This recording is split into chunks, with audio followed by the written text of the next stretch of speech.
영화는 지구의 오염과 기후변화로 인해 황폐해져버린 디스토피아의 미래의 모습을 보여주며 시작됩니다. 인류는 생존을 위해 진화를 하기 시작했고 평범한 사람들도 있는가 하면 그 모습이 아주 괴상한 사람들도 있었는데 대부분이 겉으로는 알 수가 없었죠. 미래의 법은 인간이 여러 생물학적 변화를 거친 만큼 그에 맞게 개정되어야 했지만 지금의 시대는 합법도 아니고 불법도 아닌 애매한 시대이기에 시민들과 정부 사이에도 서로 눈치를 보는 과도기에 들어서 있었습니다. 인류의 미래는 어떤 방향으로 흘러가게 될까요? 영화 크라임스 오브 더 퓨처 시작합니다.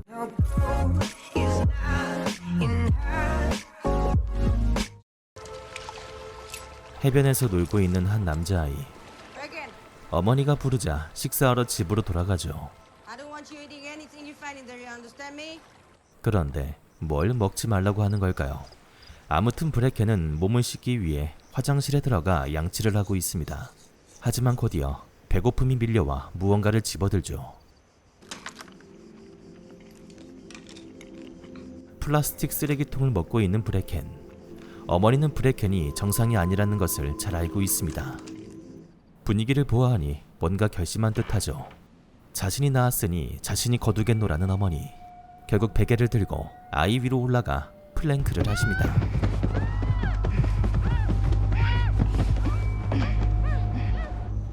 브레켄이 숨을 거두고 시신을 가져가라는 말과 함께 그녀는 자수를 선택. 연락을 받은 전남편 랭이 찾아와 아이의 몸을 회수하죠. 슬퍼하는 랭. 이 모습은 여러 가지의 의미를 담고 있는 슬픔입니다. 화면이 바뀌고 어떤 누에고치 침대에서 자고 있는 한 남자. 사울이라고 하는 이 남자는 내장이 스스로 증식하는 진화한 인류입니다. 우리가 알고 있는 심장이나 간 같은 내장이 여러 개 생겨나는 게 아니라 완전히 새로운 기능에 처음 보는 내장들을 만들어내었죠. 다만 이게 골치 아픈 점이 본인도 뭘 만들어냈는지도 모르고 어느 위치에 무엇이 생겼는지 알 수 없다라는 거였습니다. 그래서 저렇게 초음파 검사를 날마다 받아야 했죠. 사울의 파트너이자 전직 외과 의사였던 카프리스는 장기 기증을 하면 어떻겠냐 물어보는데요. 내장이 속에서 쌓여가면 사울의 목숨도 위태로운지라 사울도 동의합니다. 그렇게 도착한 장기 기증소. 그런데 분위기가 굉장히 허름하네요. We're fully equipped, aren't we, Timlin? Oh my. Oh, it is so. We here at the National Organ Registry no longer be, strictly speaking, human. 장기 기증도 기증이지만 전혀 본 적 없던 것들이라 소용이 있을진 모르겠다는 위펜. 이보다는 인체의 신비에 쓰일 새로운 장기 등록을 하자 하죠. 위펫이 서류 작업을 하는 동안 팀린이 와서 대화를 시도합니다. What is the relationship between you two? We are performance artists. We perform together. 여기서 밝혀지는 사울과 카프리스의 직업. 이들은 행위예술가로서 수술 포트를 개조해 내장 절개를 하는 행위예술가였습니다. 사울의 고통도 덜어줄 겸 돈도 벌 수 있는 나름 효율적인 직업군이라 할 수 있죠. 예를 들자면 데드풀이 자기 팔을 잘라내 정육점에서 판매하는 그런 꼴이라 할 수 있네요. 그렇게 시작되는 공연. 카프리스가 콘솔로 조종하며 절개술에 들어갔습니다. 크게 놀라는 관객들. 사울은 아파한다기보단 오히려 속이 시원해 보이는 표정인데요. 관객들은 감동의 찬사를 보내며 이 공연이 얼마나 자극적이었는지를 보여주고 있습니다. 그리고 팀린도 다가와 흥분감을 느꼈다고 사울에게 고백하죠. 성공적인 공연으로 기뻐하는 사울과 카프리스. 그리고 구석진 곳에서 랭도 공연을 보고 있었네요. 랭 옆에 있던 남자가 맛있게 뭘 먹고 있는 랭의 모습을 보며 자신도 한입 크게 베어부는데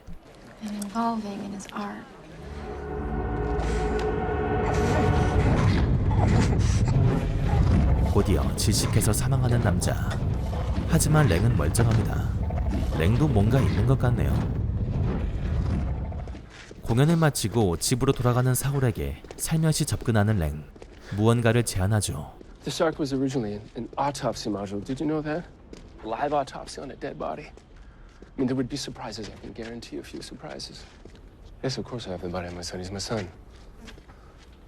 랭이 제안한 것은 다름 아닌 자신의 아들을 해부하는 거였습니다.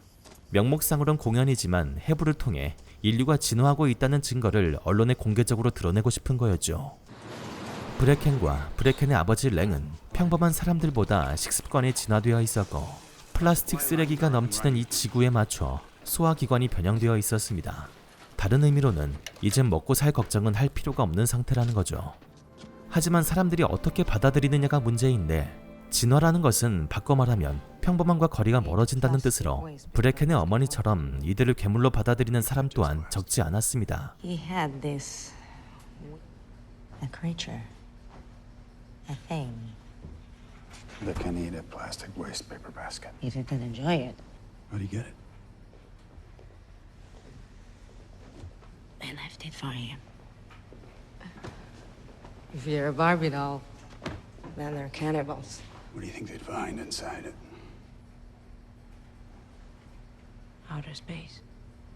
브레켄의 해부에 대해 상의하는 사울과 카프리스.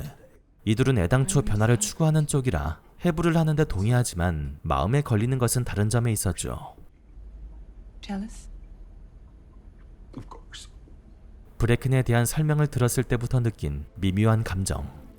이미 어쩌면 자신마저도 도태되고 있는 것은 아닐까 근심이 밀려오는 사울. 다른 공연을 찾아가 벤치마킹을 할 정도였죠.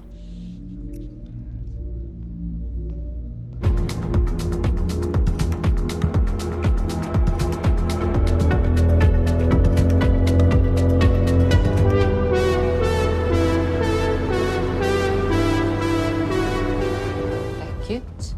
1,000 years is not a good design. Are you working on anything new, Mr. Tenser?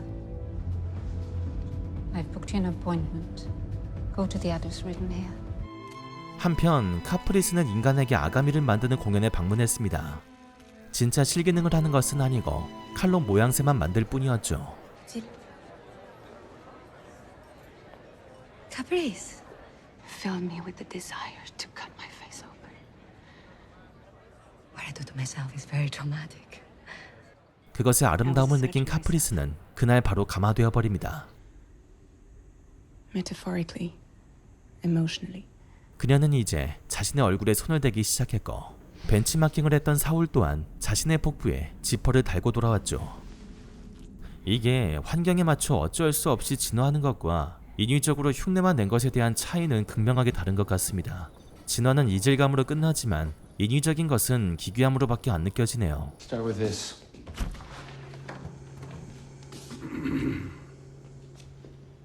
But you obviously really want us to.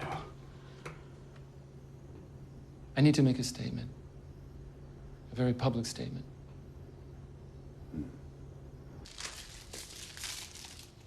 Ever eaten one of these?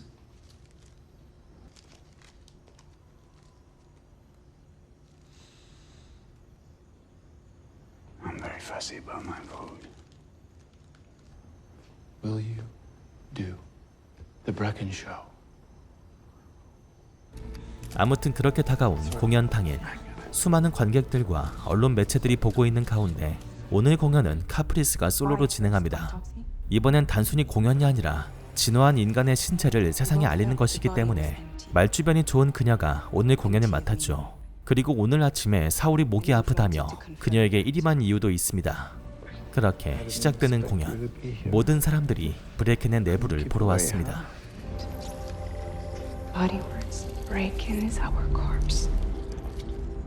Breakin was a young boy who was murdered by his mother because of what was hidden in his body, because of the meaning that was there. Let us dive deep into the body of Breakin. 브레켄을 해부하자 드러난 건 너무나도 평범한 장기들이었습니다. 똑같은 심장에 평범한 소화기관이었죠. 이럴 리 없다는 랭. Here we have the anatomy of today's pathology.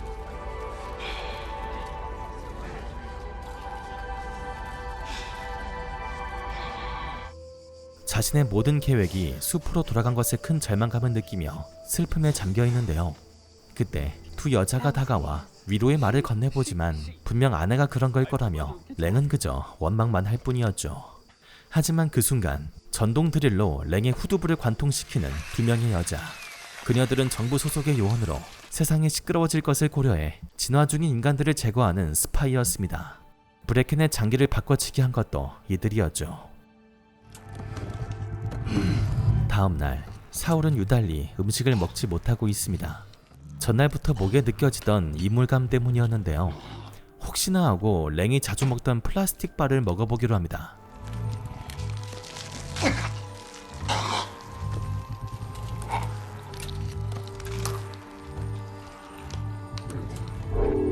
그러자 잠시 후 놀랍게도 굉장히 맛있게 음미하는 사울. 그가 그 누구보다 더욱 진화했다는 사실을 플라스틱 폐기물마저 소화할 수 있는 모습을 보여주며 영화는 마무리됩니다. 이 영화는 문명이 월등하게 발전되어 있는 미래라고는 볼 수 없습니다. 환경에 맞춰 과학이 발전된 것이 아니라 환경에 맞춰 인간이 진화한 미래인데요. 현재 지구에 닥친 기후위기나 플라스틱 쓰레기가 쌓여가는 현대사회를 경고하는 듯한 내용이 담겨있죠.